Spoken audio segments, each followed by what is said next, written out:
बलिदान का मूल्य आपको एक कहानी बताते हैं। एक बार एक विमान में बहुत ही खूबसूरत महिला प्रवेश किया।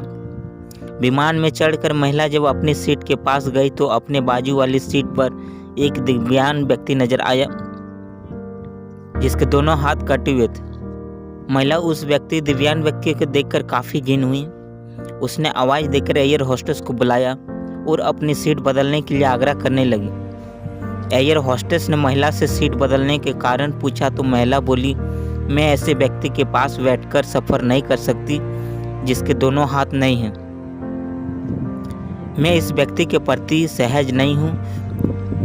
मैं इस व्यक्ति के पास बैठकर यात्रा नहीं कर सकती, इसलिए प्लीज़ आप कोई सीट दे दीजिए। दिखने में शांत और पढ़ी लिखी महिला की इस तरह के व्यवहार पर एयर होस्टेस ने अचंभित हुए।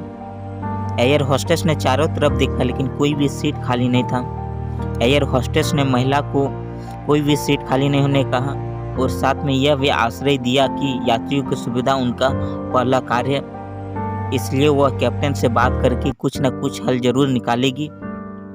यह कहकर एयर होस्टेस ने कैप्टन के पास चली गई। कुछ देर बाद एयर होस्टेस वापस आई और महिला से बोली, मैडम आपको हुई असुविधा के लिए मैं आपसे माफ़ी चाहता हूँ।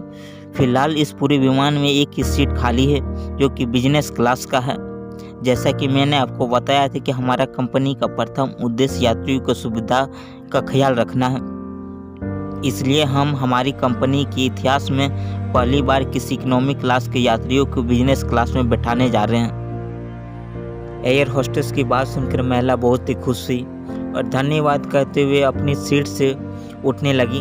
तभी एयर होस्टेस ने उस दिव्यांग व्यक्ति की ओर दोनों हाथ बढ़ाते हुए कहा, सर आपको हुई असुविधा के लिए मैं आपसे माफ़ी चाहता हूँ, लेकिन हम आपको इकोनॉमी क्लास से बिजनेस क्लास की सीट दे रहे हैं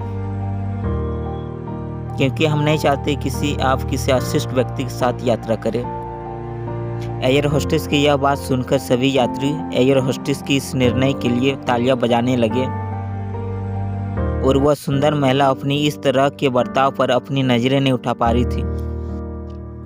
तभी वह व्यक्ति अपनी सीट से उठा और बोला, मैं एक भूतकाल सैनिक हूँ। कश्मीर में भी एक मिशन के दौरान मैंने अपने दोनों हाथ खो दिए, लेकिन मुझे खुद पर देश के लिए बलिदान पर गर्व होता था।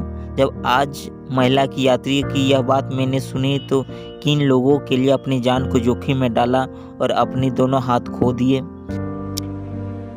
लेकिन जब आप सभी का व्यवहार और सोच को देखा तो मुझे अब खुद पर गर्व महसूस हुआ। और इतना कहकर वह यात्री बिजनेस क्लास चला गया और वह महिला श्रम से पानी पानी हो गई। दोस्तों, अगर ये वीडियो अच्छा लगे तो लाइक और शेयर करें और चैनल को सब्सक्राइब करें।